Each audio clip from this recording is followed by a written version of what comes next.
Salut les amis et bienvenue. En fait, les amis, on nous dit qu'il ne faut pas accoucher, on ne doit pas faire des enfants. On nous dit cela. Quand je dis, on met pour qui? Les Occidentaux.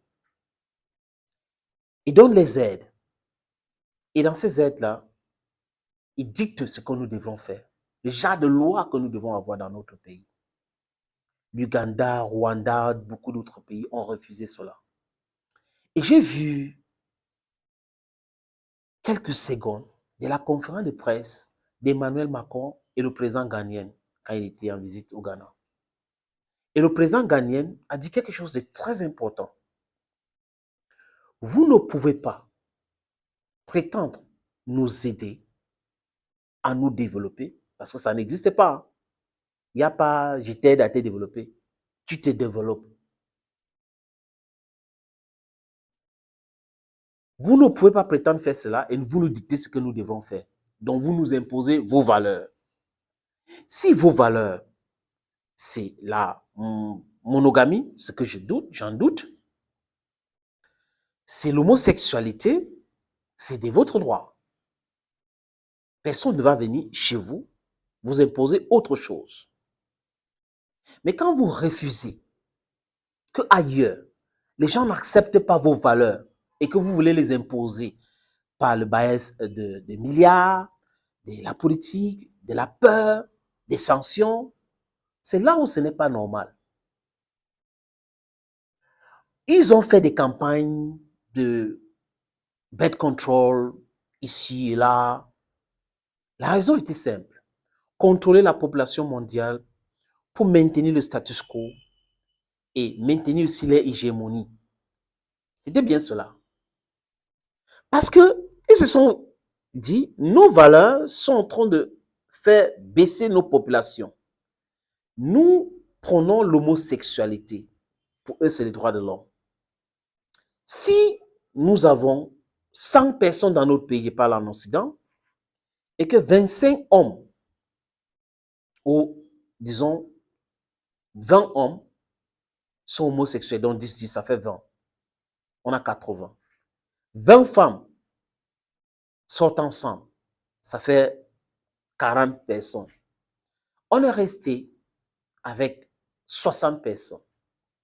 Et dans cette 60, nous avons 20 hommes, 40 femmes.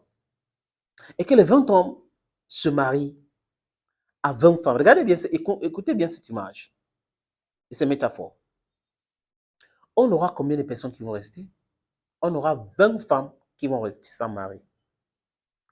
Et ces 20 femmes-là, certainement, il n'y aura pas de, peut-être, certains seront infidèles, 10 et d'autres, et il y aura, ça sera compliqué pour augmenter la population. Et la raison est simple aujourd'hui. La population en Occident dégringole, chute. La France qui est partie de 80 millions à peut-être 70 ou 65 millions d'habitants. Et qu'est-ce qu'ils font aujourd'hui? Ils sont obligés parfois d'ouvrir les frontières pour que les gens entrent. Mais seulement, c'est vos valeurs. Mais de ce côté, au sud, les gens refusent. Les gens n'adhèrent pas à cela. Il faut accepter le droit aussi aux gens de vous dire clairement que nous ne voulons pas de cela. Vous avez évolué à votre manière, évoluez comme ça. Et le président français était venu ici, il vous dit non, on fait beaucoup d'enfants en Afrique. Pourquoi on ne va pas faire beaucoup d'enfants, les amis? La France est plus peuplée que beaucoup de pays de l'Afrique francophone, ou en Afrique même. Mais quand on regarde la superficie de la France, c'est moins que ces pays-là. Donc, par conséquent, si nous n'accouchons pas, on va laisser les vastes territoires à l'exploitation des anciens colons. Les gens qui nous ont achetés comme des bétails, qui nous ont utilisés comme des animaux, qui sont venus encore nous contrôler, et pour partie qui nous ont fait signer les accords pour nous appauvrir à vie. Et c'est toujours ces gens-là qui nous donnent la leçon. Et on trouve normal? Je ne trouve pas ça normal. Et les amis, Je suis très fier aujourd'hui de parler de l'Inde, qui est aujourd'hui 5e puissance économique au monde. Et dans quelques années, l'Inde va passer le 2e pays le plus peuplé au 1er pays le plus peuplé, dont la démographie en Inde augmente. Regardez à Silicon Valley, un peu partout, les ingénieurs dans le TIC sont des Indiens, dans beaucoup de domaines. Si l'Inde avait seulement 5 millions d'habitants, ça ne devait pas arriver comme ça. L'Inde ne serait pas un très grand marché. La Chine est la Chine aujourd'hui grâce à sa population. Oui, c'est grâce à sa population. L'Afrique du Sud est l'Afrique du Sud aujourd'hui grâce à sa population. Le Nigeria aussi, l'Égypte aussi. Donc, la population, c'est un grand marché. Malthus, in the Malthusian theory, said, food production is reducing. Why? That was a population theory. Why population is skyrocketing. What we need to do is look for means to produce more food to feed the population, rather than telling people they should not put to bed. Ils ont vu que leur campagne ne passe pas. Ça ne passe pas. Le monde est parti de 6 milliards, 7 milliards, 8 milliards. Ils sont en train de partir comme ça parce que ça ne passe pas. Et on accouche plus où? En Afrique.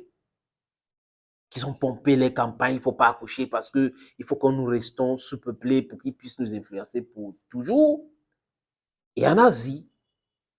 Et les choses changent aujourd'hui, sont en train de bousculer. Les choses changent aujourd'hui sous les yeux. Si l'Inde passe à 1,5 milliard d'habitants, il y aura 1,5 milliard de bouches. La Chine a 1,4 milliard de bouches aujourd'hui à nourrir. Ça, c'est un grand marché. Ça, c'est un grand marché. On fait avec ces pays-là. Le Nigeria, dans 10 ans, 15 ans, va passer de 200 quelque chose de millions d'habitants à 377 millions d'habitants. Pourquoi expliquer aux gens qui ont les terres arides, qui ont de l'espace, de ne pas occuper ça avec les êtres humains? Pourquoi les expliquer ça? Vous qui n'avez pas d'espace, vous avez plus de population.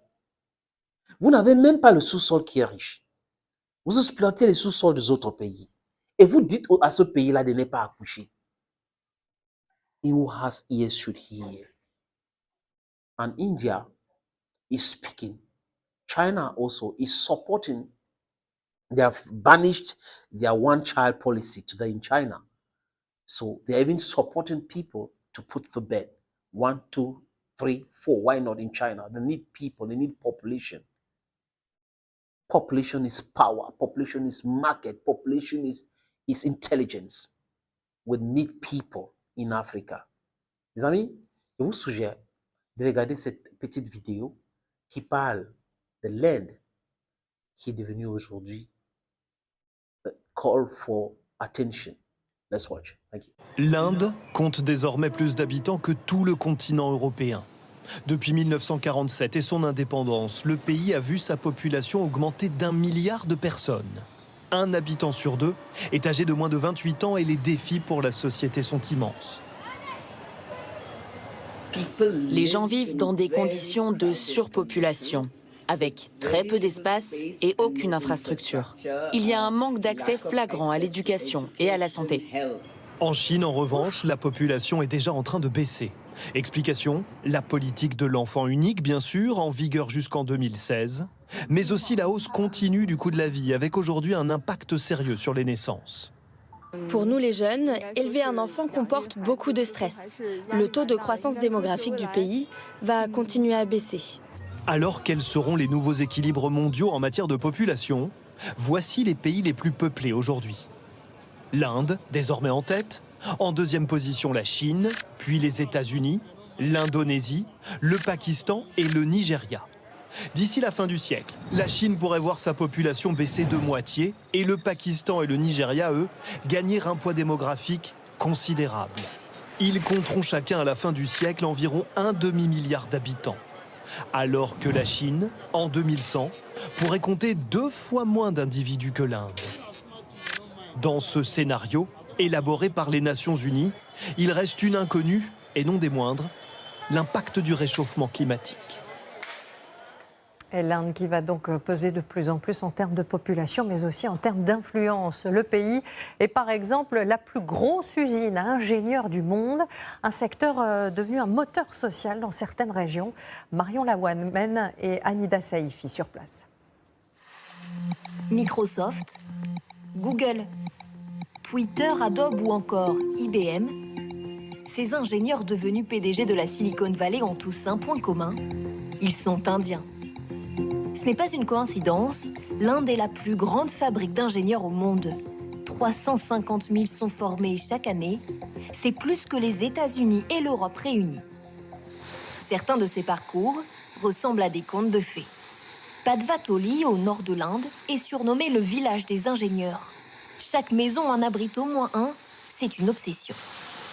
Pourtant, dans ce village de tisserands, on ne gagne que 2,50 € par jour. Les ordinateurs sont rares et les familles trop pauvres pour payer des études. Alors les premiers ingénieurs de la communauté ont trouvé une solution. On s'est dit, on va leur donner des cours. Nous voulions que les enfants puissent intégrer les instituts indiens de technologie, les meilleures écoles, comme nous. Et les taux de réussite sont meilleurs que dans les établissements privés. Pour Suraj, 18 ans, devenir ingénieur, c'est le seul moyen d'échapper à sa destinée de tisserand. Dans notre village, les gens sont très pauvres, personne n'est riche ici. Le seul travail qu'il y a, c'est tisser des vêtements, et ça ne nous permet pas de répondre à nos besoins. Alors pour nous, la première priorité est la sécurité de l'emploi, et un bon salaire également. C'est aussi la volonté de ses parents. Je veux qu'il étudie, pour qu'il n'ait pas à travailler comme moi. Au moins, il pourra faire quelque chose qui a du sens. Les problèmes financiers auxquels nous sommes confrontés en ce moment, on les surmontera à l'avenir. En Inde, ingénieur, ce n'est pas qu'un métier bien payé, c'est un ascenseur social. C'est aussi une voie d'émancipation pour les filles. Selon la Banque mondiale, l'Inde compte 43% de femmes diplômées en sciences de l'ingénierie, contre 32% en France. Ça change beaucoup de choses. Si vous devenez ingénieur, soudain la société vous respecte. Un phénomène calculé. En effet, le pays a beaucoup misé sur ces formations. Il possède le plus grand nombre d'écoles d'ingénieurs au monde. Des quartiers entiers dédiés aux centres de cours particuliers. Les visages des nouveaux admis font la une des journaux. Et la tendance n'est pas prête de s'inverser. Après l'appel de la Silicon Valley, la nouvelle génération s'intéresse à la conquête du marché indien, la deuxième population mondiale. Rahul Ganju est l'exemple qui confirme la tendance. Après 12 ans passés aux États-Unis, il est à la tête du géant indien de la livraison de repas. Aujourd'hui, c'est le meilleur endroit où être si vous voulez construire quelque chose pour un large public. Il y a beaucoup de problèmes intéressants à résoudre, avec beaucoup de jeunes prêts à rester pour relever ces défis. C'est une période unique en Inde. Les ingénieurs indiens sont souvent considérés comme les sous-traitants informatiques du monde. Cette image, le sous-continent veut s'en éloigner et ne plus seulement être à la tête des grandes entreprises, mais les créer. Donc les amis, vous avez compris, les gouvernements des différents pays africains aujourd'hui devaient mettre l'accent sur la production de la nourriture, l'agriculture, la mécanisation de l'agriculture. On a besoin de la population. On a besoin de manpower. La Chine est devenue la Chine aujourd'hui parce que the labor was cheap. À conséquence, les grandes firmes ont décidé de délocaliser et produire de ce côté-là. Because of cheap labor. Si nous voulons nous développer, nous devons avoir la population. On ne peut pas être 10, à être plus fort que les gens qui sont 100. Ce n'est pas possible. L'union fait la force et la population fait la force. Pour ceux qui sont pour les valeurs européennes, c'est de leur droit. Mais ne condamnez pas ceux qui sont pour les valeurs africaines. Et les valeurs africaines, c'est la polygamie. Les valeurs africaines, c'est avoir beaucoup de femmes. Regardez nos chefs traditionnels. C'est ça. Nous avons besoin de la population. Nous avons besoin de faire grandir notre marché. Nous avons besoin de nous faire respecter. Les amis, thank you for watching. À très bientôt sur cette même plateforme. Bye bye for now.